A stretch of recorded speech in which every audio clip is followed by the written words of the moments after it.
प्रवक्ता चाहे कोई भी हो, जो गलत टिप्पणी करेगा उसको बाहर करना चाहिए। लोगों ने बोला कि भारत को माफी मांगनी पड़ेगी। भारत क्यों माफी मांगेगा? मोदी जी माफी मांगेंगे। भारतीय जनता पार्टी पहले तो हिंदुस्तान में झूठ बोलती थी, अब विदेश में जाके भी झूठ बोलने लगे। कौन झूठ बोल रहा है? ये सरकार बोल रही है। मैं बीजेपी के लिए अभी जय श्री राम अभी 10 बार बोलता हूँ। बोलो, मैं मोदी जी जयकारा लगाऊंगा। मुझे काम बताओ, रोजगार बताओ। 70 साल से यहाँ पे कांग्रेस ने राज किया, अभी 8 साल से बीजेपी आई। अब लोग कह रहे हैं हिंदू खतरे में। सऊदी में कितने हिंदू काम कर रहे हैं, कुवैत में कितने हिंदू काम कर रहे हैं, कतर में कितने हिंदू काम कर रहे हैं, दुबई में कितने हिंदू काम कर रहे हैं। वो तो खतरे में नहीं है जहाँ पे पूरी मुस्लिम कतर है, यहाँ पे बेफालतू में हिंदू खतरे में आ रहे हैं। ये सिर्फ एक पॉलिटिकल मुद्दा है, लोगों को भटकाया जा रहा है। नमस्कार, मैं शालिनी झा और स्वागत है आप सभी का एक बार फिर से। मौजूद है राजीव चौक में और जनता के बीच जाएंगे और जानेंगे कि जो मुद्दा इन दिनों बहुत ज्यादा बढ़ चढ़ कर आ रहा है, अरब देशों से जो बातें निकलकर सामने आ रही हैं। नुपुर शर्मा को एक तरफ निष्कासित कर दिया गया है और दूसरी तरफ अरब देशों का दबदबा भारत को लेकर बन रहा है, उसको लेकर हम इनसे बातचीत करेंगे। क्या लग रहा है, नुपुर शर्मा को जो पार्टी से निष्कासित किया गया है वो वाकई में मुसलमानों को देखते हुए निष्कासित किया गया है या अरब देशों से जो प्रेशर आया उसके बाद भारतीय जनता पार्टी ने यह फैसला लिया? भारतीय जनता पार्टी ने जो फैसला लिया है बहुत सोच समझ के जो है बहुत अच्छा फैसला लिया है और बाहर के जितने भी एम्बेसडर थे उनके प्रेशर में नहीं है। देश के हित के लिए ये सही फैसला लिया है भारतीय जनता पार्टी ने। और प्रवक्ता चाहे कोई भी हो, जो गलत टिप्पणी करेगा उसको बाहर करना चाहिए। तभी देश भी भारतीय जनता पार्टी के साथ में खड़ा है। आप साथ खड़े हैं भारतीय जनता पार्टी के? मतलब प्रेशर जो 58 जो मुस्लिम देश है। मुझे बताइए, एक व्यक्ति के चक्कर में 135 करोड़ देशवासियों को क्या हम खतरे में लेंगे? आप ये बताइए। देश एक मिनट सुनिए। आज हमारे यमन के अंदर में जो हमारे कई हजार भाई लोग काम कर रहे हैं, अभी आपने यासिक से कई को वो मैसेज आया आज फेसबुक पे, उन्होंने कई हमारे भारतीयों को वहाँ से विद फ्लाइट का खर्चा यानी वहाँ से नौकरी का उन्होंने बोला भाई आप चले जाइए अपने इंडिया, क्योंकि आपके यहाँ बेतुका लोग सवाल जवाब करते हैं हमारे इस्लाम के बारे में जो भी है। तो कोई फैसला ठीक लिया भारतीय जनता पार्टी ने, अगर बात करती तो उसमें कौन सी बड़ी बात? आपको क्या लग रहा है, प्रेशर था या वाकई में भारतीय जनता पार्टी 101% प्रेशर था? अगर प्रेशर नहीं था तो 10 दिन तक किस लिए वेट किया? जी, आगे आ जाइए। ये मेन मुद्दा। अगर प्रेशर नहीं था बीजेपी सरकार पे तो 10 दिन का किस लिए वेट किया उन्होंने? ये फैसला 3 दिन में भी ले सकते हैं, उन्होंने 3 घंटे के अंदर लिया है। जब पूरी अरब की कंट्री में ना आज के टाइम पे आज भारत की निंदा की जा रही है, हर कंट्री के अंदर बहुत ज्यादा है। कितनी सारे ऐसे देश है कुवैत के अंदर जहाँ पे भारतीय जो नौजवान थे जॉब करने के लिए गए थे उनको बोला जा रहा है कि आप यहाँ से जाओ। अब एक बंदे के चक्कर में वहां से लोगों की नौकरी जा रही है। 101% ये उन्होंने जो फैसले प्रेशर मिला, क्योंकि मोदी जी को खुद फील हो रहा है गिल्टी। लोगों ने बोला कि भारत को माफी मांगनी पड़ेगी। भारत क्यों माफी मांगेगा? मोदी जी माफी मांगेंगे। उनके प्रवक्ता ने बोला यार ऐसा, पूरा देश क्यों माफी मांगेगा? गलत था उनका। पब्लिक डोमेन में आके माफी मांगने की बात कही। हाँ, 100% की गई है। कम से कम 7 country, Indonesia, Kuwait, Israel, Iran और आपका ओमान और जॉर्डन, बहुत सारी कंट्री ने बहुत ज्यादा विवादित मुद्दा उठाया है। तो इसमें भारत क्यों माफी मांगा? मोदी जी माफी मांगे, उनकी जो प्रवक्ता थी वो माफी मांगेंगे। और ये प्रेशर में ही आके इन्होंने जो वापस लिया ना वो तब लिया है। आपको क्या लग रहा है? मैडम, सबसे पहले तो ये समझना पड़ेगा कि भारतीय जनता पार्टी पहले तो हिंदुस्तान में झूठ बोलती थी, अब विदेश में जाके भी झूठ बोलने लगे। क्या झूठ बोला है भारतीय जनता? सबसे बड़ा झूठ ये है, इन्होंने कहा कि ये फ्रेंच एलिमेंट्स हैं, फ्रिज एलिमेंट्स। इसका मतलब होता है अराजक तत्व। पहली बात तो ये डिसाइड करो कि आपके प्रवक्ता है ऑफिशियल या अराजक तत्व थे। जो अराजक तत्व होते हैं, जिसने केजरीवाल के यहाँ पर पत्थरबाजी करी थी, उन 7 लोगों को समझना, जमानत मिलने के 8 दिन की जमानत मिलने के बाद उन लोगों को इन्होंने पार्टी में मिला करके हार पहनाए। जिन जो अराजक तत्व थे उनको पार्टी में मिलाया, उनको हार बनाए, और जो इनके ऑफिशियल प्रवक्ता थे उनको बोला कि ये हमारे जो हैं अराजक लोग हैं। ये मेरी स्टेटमेंट नहीं है और ये बीजेपी की भी स्टेटमेंट नहीं है, ये भारत सरकार के राजनायक की स्टेटमेंट है। हमको शर्म आनी चाहिए। हमारे यहाँ पर आज हमारे लोगों का मजाक बनता है। मैं वहाँ काम करता हूँ, मैं कतर में जॉब करता हूँ, ठीक है। मेरा बॉस मेरे ऊपर हंसाई।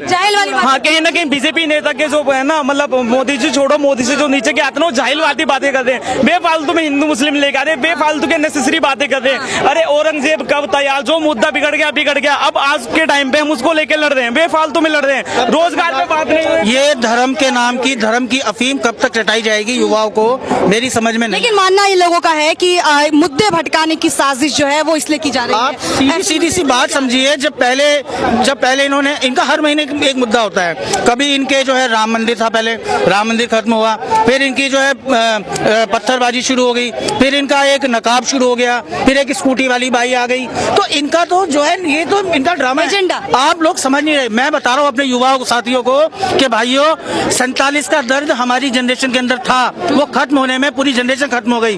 अब हमारे 8 साल 10 साल से ये जो युवाओं में हिंदू मुस्लिम और ये जो अल्लाह अकबर जय श्री राम का जो अफीम चटाई जा रही है, भाइयों इससे छूट जाओ, क्योंकि इससे कुछ मिलने वाला नहीं है। ये इससे मिलने वाला कुछ नहीं है। हम स्कूलों की बात नहीं कर रहे, हमारे रोजगार खत्म हो गए।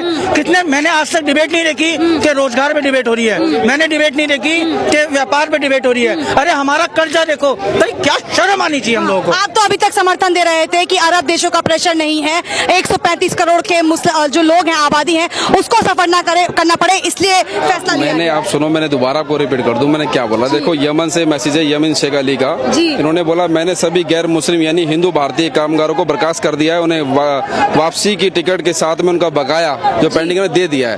तो एक मिनट सुनो, उन्होंने इसलिए करा, जो नुपुर शर्मा का जो बयान था उसके आधार पे सब चीजें हो रही हैं। वो खराब बयान नहीं था। सुनो, बयान खराब था तभी तो उन्होंने करा ना।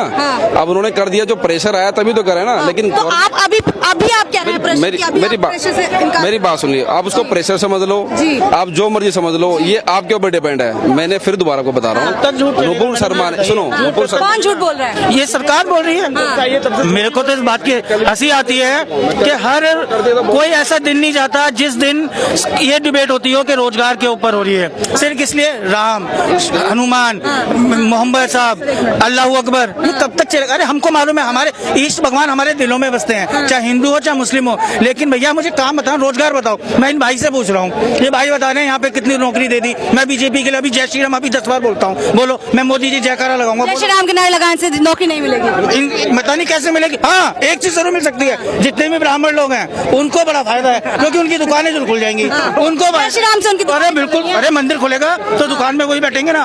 मुझ जैसा एक बार बताइए, ब्राह्मण का इससे क्या लेना देना है? ऐसा मैं नहीं, क्या लेना देना है? सुनते जाइए। नहीं, आप किसी धर्म जाति के बारे में अभी तो बड़ा ज्ञान दे रहे थे, नौकरी नौकरी नौकरी। अब सीधा ब्राह्मण क्यों आ गया? पहले आप बताओ ब्राह्मण क्यों आया? आप भी मुद्दे पे आइए ना। क्या मैं मुद्दे पे, मैंने बोला रोजगार के मुद्दे पे मैं बताता हूँ। रोजगार के मुद्दे पे कहते हो ना, जैसे मस्जिद में निकलते हैं ना, 500 रुपए मिलता है, लाओ पत्थर चलाओ, रोजगार दिया मोदी। ये आपके पास कैसे, ये आपके पास कौन सा डेटा है? अरे मैम है ना मेरे पास, है मेरे पास। आपके पास कोई प्रूफ है सर? कोई प्रूफ है इस बात का? इनके पास, जैसे इन्होंने ब्राह्मण के बारे में बोला है, पहले अपना सब। आप क्या जवाब देना चाहेंगे? देखिए, पहले तो मैं क्षमा चाहूंगा किसी को मेरी बात से आहत हो, लेकिन मैं सीधी सी बात यह है, इसको जो पढ़ा लिखा है वो समझ जाएगा। जैसे कहते हैं मुगल बाहर से आए, ऐसे तो भैया सीधी सी बात है, आर्यंस भी तो बाहर से आए हैं, तो इसमें क्या दिक्कत क्या है? कुछ भी नहीं है, आप गलत चीज बता रहे हो। क्या कह रहे हैं? आप सही बताइए। आप वो इतिहास पढ़ रहे हो जो अंग्रेजों ने पढ़ाया है, ठीक है? आर्यंस कोई बाहर से नहीं था। मुझे दीनदयाल उपाध्याय यूनिवर्सिटी का बता दो। आप मेरी बात सुनो ना सर, आर्यंस बाहर से नहीं आए थे, आर्यंस यहाँ के मूल निवासी थे। आप पढ़ के देखिए, आर्यंस यहाँ के। आप मुद्दे पे आइए। आप वही चीज पढ़ते हो, आप वही चीज बोलते हो जो ब्रिटिश बोलते हैं। हम जिंदगी भर इतिहास पे लड़ते रहेंगे क्या? मुगलों पे लड़ते रहेंगे क्या? बेफालतू की बातों पे लड़ते ये कह रहे हैं रोजगार जैसे खाने को दे रहे हैं, अभी खाने को दे रहा हूँ। बेफालतू में कुछ लोग आज बोल रहे कि इतिहास हमें गलत पढ़ाया गया। अगर हमें इतिहास गलत पढ़ाया गया तो सही इतिहास कौन पढ़ा रहा है? कौन पढ़ाएगा सही? नहीं, सही इतिहास पढ़ने, बिल्कुल सही बात कर रहे हो भैया, बात बिल्कुल सही कह रहे हो। लेकिन मेरी बात सुनो, आपको अगर इतिहास पढ़ना है ना, पहले ये देखो इतिहास के यूनिवर्सिटी कितने, अध्यापक कितने और विद्यार्थी कितने यूनिवर्सिटी।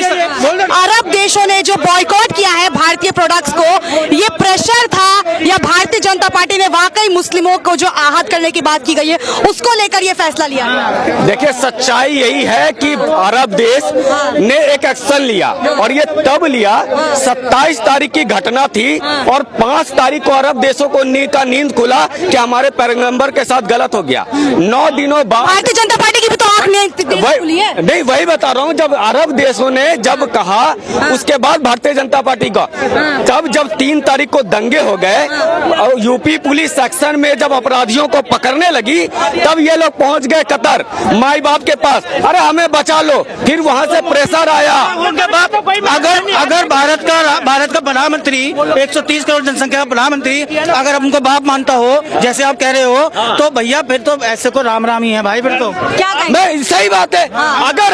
अगर कतर के बाद आया, आपके एम्बेसडर को बुलाया, आप भी उसके एम्बेसडर को बुला लेते और सीधे पूछ लेते, ये भारत का आंतरिक मामला है। भारत सुनो, पैसा मैं बताता हूँ, एक सेकंड गुरु को गाली दोगे, वो आंतरिक मामला होता है। ये आंतरिक मामला कैसे है? अच्छा एक चीज बताइए, धर्म के गुरु की बात हुई, यहाँ पर होना था, यहाँ उसके बाद से